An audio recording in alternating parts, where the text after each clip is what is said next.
Well, we've seen all of the specs leaks of the Google Pixel 5, all of the renders as well to show us exactly what the phone will look like.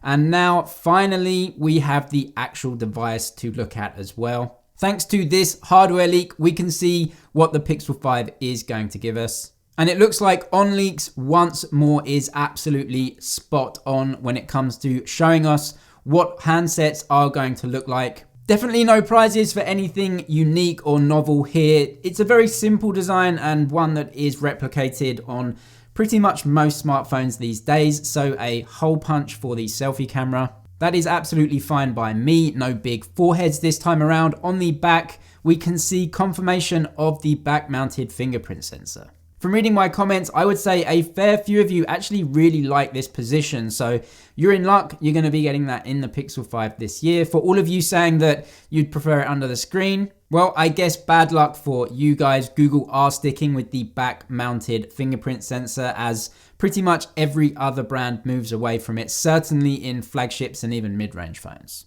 We can also see the dual camera system back there on this working handset. And apparently Google taking away the zoom camera this time, going with an ultra-wide camera. So there are no more cameras on this phone apart from those two lenses.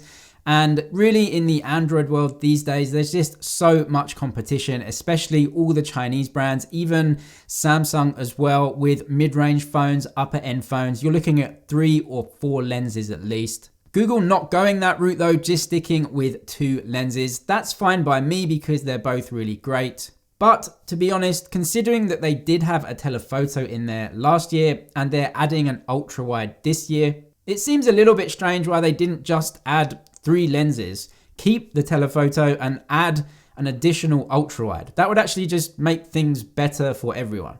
It's also strange after Google made so much bluster about super res zoom, which was using that zoom camera on the Pixel 4 series. And to be honest, it was a really great feature that worked really well. So I would have loved to have seen a triple camera system on the Pixel 5, but this hardware also confirming all the other leaks that we got that just wasn't happening. Also on the front of this device is something really strange, which is the name of this specific device, which is the Google Pixel 5S. So is this actually the name for the Pixel 5? Well, as we know, Google will have 3 phones this year. The 4a, which they just released, the 4a 5G, and the Pixel 5. Because there's no flagship SoC being used this year in the Pixel 5, it makes things kind of weird. The Pixel 4a 5G and the 5 using exactly the same chipset. In any case, this specific device that we're looking at is a prototype unit. And so this must have been one of the names that Google were playing around with. However, we do know now that this device that's called Pixel 5S here is actually just going to be called the Pixel 5. There are many publications using this image actually saying that is the Pixel 5S coming this year, but that certainly isn't true, at least according to Alex Doby from Android Central. Explaining this prototype device, he literally said that the 5S name isn't something that Google are thinking of now. Even just saying that the Pixel 5S name can be ignored, and Google have settled on the naming scheme of 4a, 4a 5G, and 5. So that middle phone, the 4a 5G, just linking up the 4a and the 5, and I think more or less that kind of works.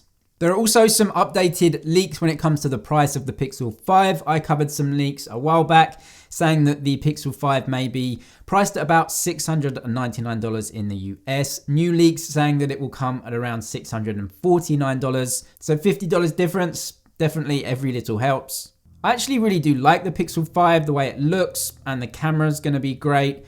But for $649, would you have liked a flagship SoC in there? Definitely let me know in the comments. Do you think it's too expensive for that mid-range SoC, or do you think actually it just doesn't matter and overall the phone is going to be good value? Let me know in the comments as always. That's it for now though. Thank you for watching this time. Thumbs up if you liked it, and I'll see you in the next one.